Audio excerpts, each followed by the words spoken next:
چطوره؟ سلام علیکم. امیدوارم کارتون خوب باشه. امروز توی این ولاگ میخوایم با هم بریم لاهیجان بگردیم ببینیم چه جاهایی داره. البته ساعت 4 و ما فکر میکنیم که ساعت 5 قرار شب بشه، ولی خب در هر صورت بریم با هم بگردیم نگاه میکنیم. خلاصه با هم خوش بگذرونیم دیگه. در ادامه این ولاگ همراه ما باشیم. بهتون خوش بگذره.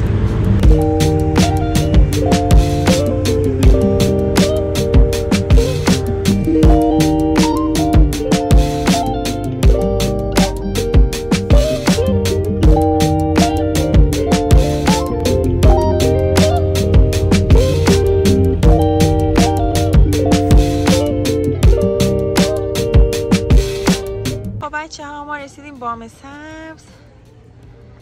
اینم از چرخ و فلک معروفش که خیلی بلنده. من واقعا جرئت نمیکنم بشینم. من دوست داشتیم تلکابین سوار شیم ولی چون هوا آلوده است مثل این چیزی نمیشه دید. متاسفانه اینجا قسمتی که این آبیه، اینجا میرن تلکابین سوار میشن. اینجا هم که حالا یه خورده ماشین سواری و همینجور چیزا.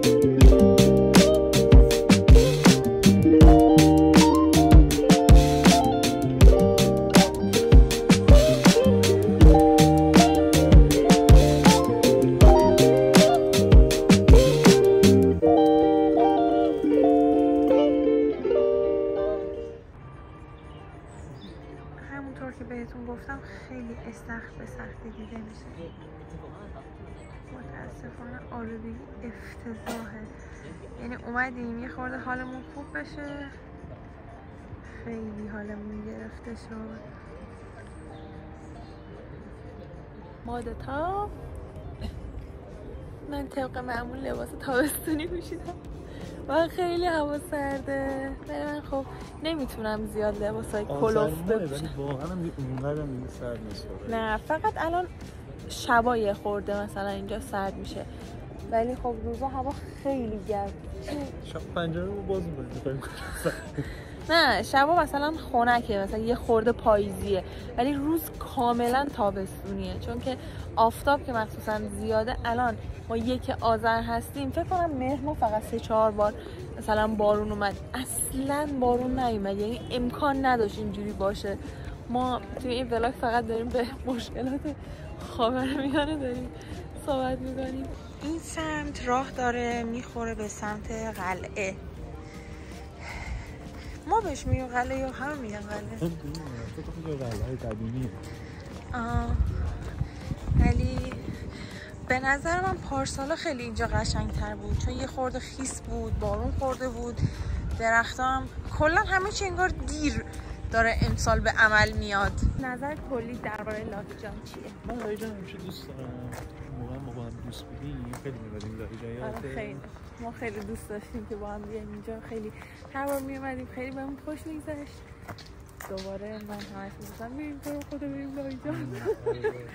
آره خیلی. دومین جایی که با هم رفتیم لاهیجان بود درسته؟ آره اولین جا، فکر کنم اولین جایی که ما با هم رفتیم مثلا جایی، آره دیت اول، جایی که مثلا بریم یه کافه رستورانی، جایی خیلی همدیگر بشناسیم، با هم حرف بزنیم.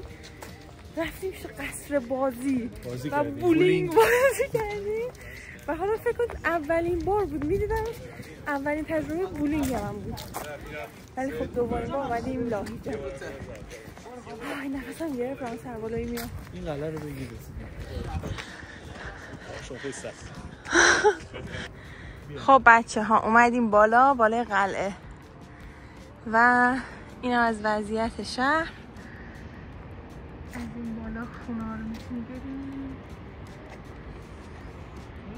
آرمین داره میره سمت راست قلعه که بتونیم استخر لاهیجان رو بهتون نشون بدیم.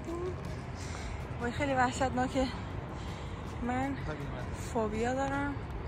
و شما فقط تو رو خدا نگاه کن ماشینا و الان جایی که ما وایسادیم رو ببین. برگام اونم از استخر اون قلعه.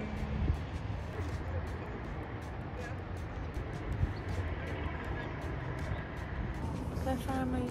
خیلی خوب شده امروز اومدیم سارا. چرا؟ امروز روز خلوتم بود. ما معمولا هر جا خلوت نیست. ما هر جا میخوایم بریم معمولا شنبه ها میریم. چرا؟ چون من الان شاید برای یه سری سوال باشه که شما مگه سر کار نمیری؟ نه من شنبه ها تعطیلم. شما شغل چیه؟ خب برای بچه‌ها سوال آخر همش از من میپرسن که همسرتون چه کاری انجام میده که شما همش با هم هستین؟ من معلم. چرا من نگفتی اینو سوال پرسیدم؟ تو تا الان نگفته بودی؟ یعنی تو همه زندگیمون رو اینجا گفتی، اینو نگفتی. نه خب به تک و توک گفتم. خب برای عموم که مثلا اگر سوال براشون پیش اومد که نگفتم. تو استوریا یا مثلا تو ولاگ اینا که نگفتم. آرمین معلمه. بله. و در طول هفته 2-3 روز میره مدرسه و اینم به خاطر اینه که مثلا میتونست تایمشو پخش کنه که از مثلا اول هفته تا آخر هفته باشه، ولی خودش فشرده کرده مثلا تو یک روز مثلا 12 ساعت میره تدریس میکنه. اینجوری تایم بیشتری برای بقیه روزهای خودش داره و میتونه کارهای دیگه ای انجام بده. خلاصه واسه همه که ما با هم هستیم. بچه‌ها به آرمین گفتم بریم ما هم از اینا بشینیم رانندگی کنیم. من که خیلی عاشقشم، دوست دارم مثلا رانندگی و اینا. فکر می‌کنی چی به من گفته؟ برگشته من میگه خود از لاهیجان تا رشت رانندگی کن. یعنی چی؟ من الان کودک درون من الان رانندگی میخواد با این ماشین برقیا، ولی ایشون همش منطقی با قضیه برخورد میکنه. 3 دقیقه است. 3 دقیقه است. با خود رشت 1 ساعت رو رانندگی. اینم از معایب کسی که با اعداد و اعشار همیشه زندگی کرده. یعنی کسی رو دیدید که رشتهش ریاضیه، فیزیک خونده، ریاضی خونده، بدونید که همینقدر فقط منطق، ذره احساس در درونش نیست. اینا متهم. خب ما دیگه الان از سمت بام سبز داریم میریم به سمت استخر که پایین باشه.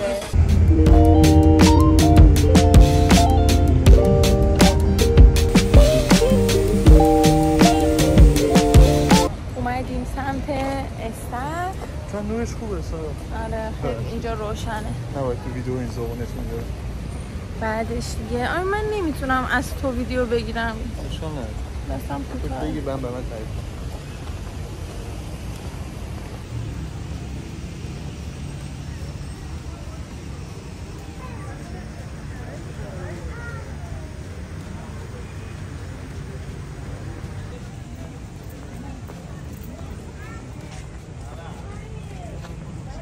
بچه‌ها اینجا که الان من ماشینا رو بهتون نشون دادم دوچرخه اونا هم داره برای اجاره. فکر کنم مثلا 1 رو 20 دقیقه اینا دوچرخه رو میده 100 تومن فکر کنم. بعد هر بار میام اینجا از اون دوچرخه مثلا تک نفره داره 2 نفرم داره. بعد هر موقع میام اینجا آرمین میگه ما باید 2 نفر سوار باشیم. من میگم میترسم آقا نمیتونم. واقعا میترسم که تعادل نداشته باشیم یا بیفتیم آبروم سیبیل. یه شهرداری لاهیجان نمیذاره. چرا؟ نمیذاره دوچرخه اجاره بده. این همه اجاره داد الان تازه فهمیدن اینا. دیگه هر کسی میاد قانون جدید خودش رو داره. خوبه برای من خوبه. من رو می‌خواستم ولاگ تا هیجان انگیز کنم. خیلی با یه دونه دوچرخه فقط هیجان انگیز میشه. تو اگه میتونی همین الان هیجان انگیز. الان دیگه چیکار برم تو استخر مثلا شنان.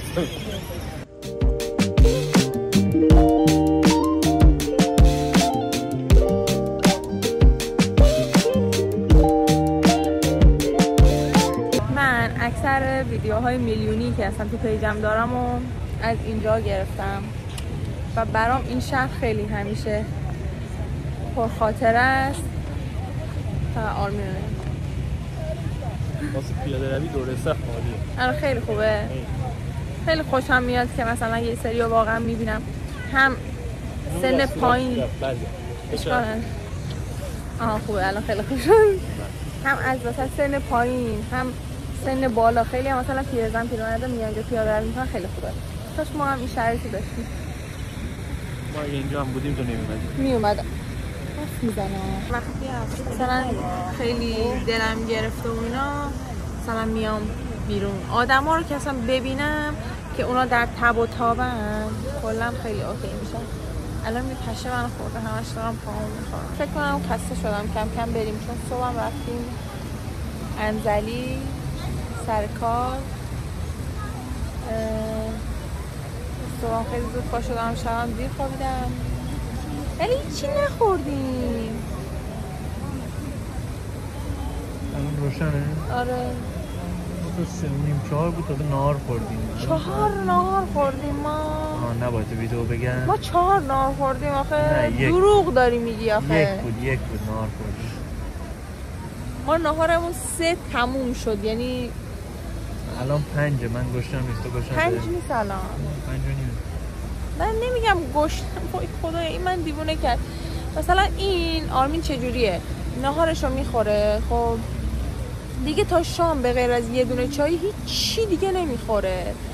یعنی مثلا یه حالا بیرون میای یه بستنی، یه مثلا حالا لایجان اومدی یه کوکی بگی، اصلا تا من نگیرم و خودم یه دونه نخورم و نبینه که من دارم میخورم یه دونه باید بخوره، هیچ نمیخوره.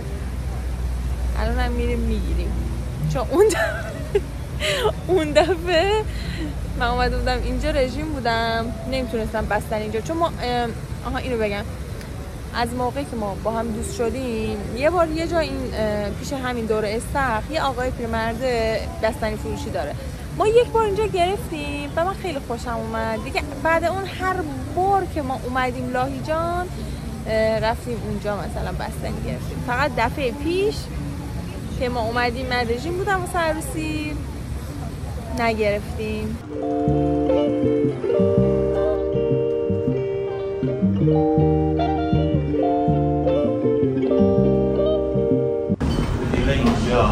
همه جا بهتره، جایی که من پیدا کردم لایجان. تو پیدا کردی یا من؟ تو پیدا کردی. آره مثل مراقب امتحان بشه رو میره.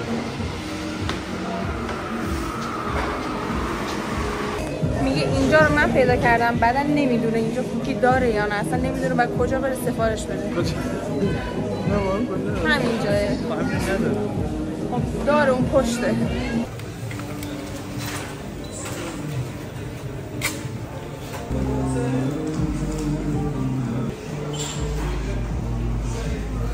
هر نوع کلوچه نوشینی که بخوام اینجا داره.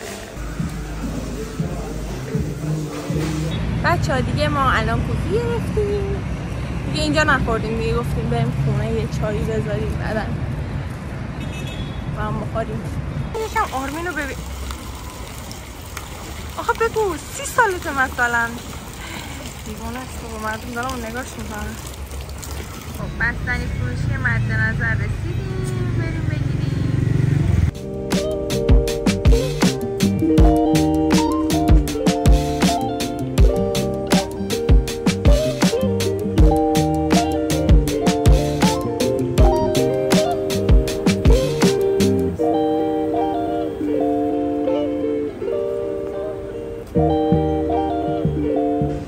من شکلاتی دوست دارم، آرمین همیشه وانیلی.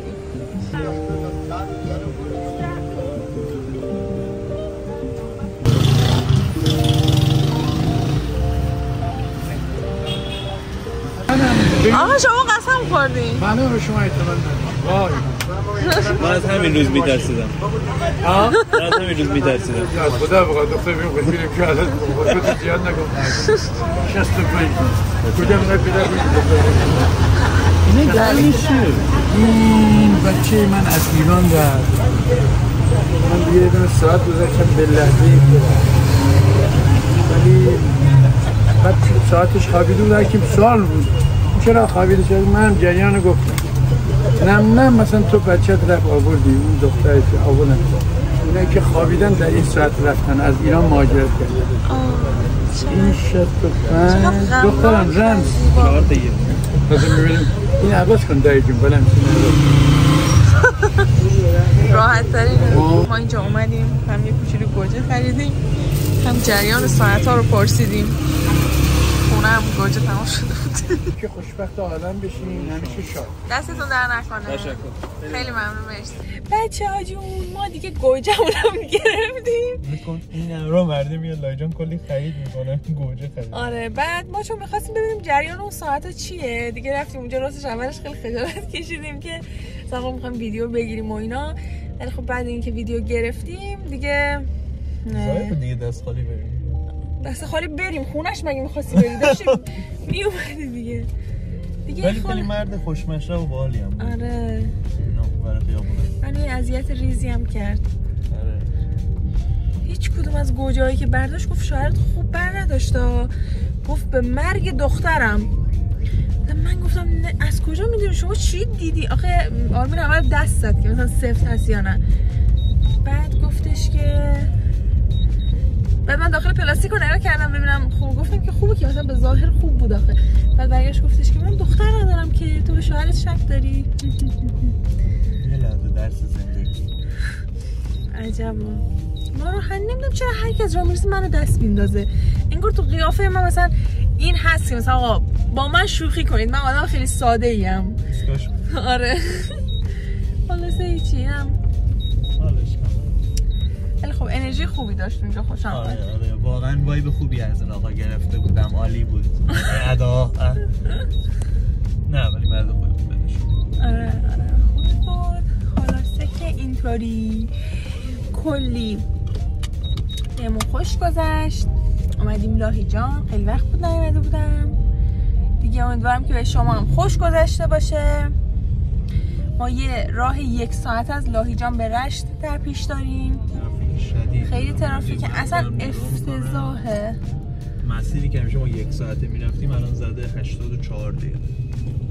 نمیدونم چرا انقدر دیگه، با اینکه اصلا تایم مثلا مسافرت هم نیست ولی چرا اینقدر دیگه خیابونا شلوغه. ما از داخل شهرش نمیریم، از کمربندی کلا اصلا کلا رشت ترافیکه، اینجا ترافیکه، هم کلا شده ترافیک. یعنی یه راهی که مثلا نیم ساعت یه جا میرفتی برمیگشتی الان 1 ساعت 1 ساعت و نیم بریم دیگه. خلاصه اینجوری سرتون درد نمیارم. امیدوارم که لذت برده باشید از این ولاگ. شما ولاگ یه زوج معمولی رو دیدید، یه زندگی معمولی، یه ولاگ معمولی. خوش باشید. خیلی تاثیر بزنم. چرا خرابش کردی؟ ببین چند روزه فکر کرده بودم اینو دیگه. خوش باشید. من اینجا پاز میزدم آخه من حرف داشتم هنوز. دیگه چه حرفی داشتی؟ از اول بزنید بگم. نه دست در نکن. دست در نکن. خوب بود. آره خب بچه‌ها جون کلی دوستتون دارم. آرمینم که بهتون گفت خوش باشید. اون خیلی قشنگش کرده بودم من. چیکار کنم؟ الان بگو چی می‌خواستی؟ بچه جان کلی دوستتون دارم. همین موقع بگی. کلی دوستتون دارم تا ولاگ بعدی. خداحافظ.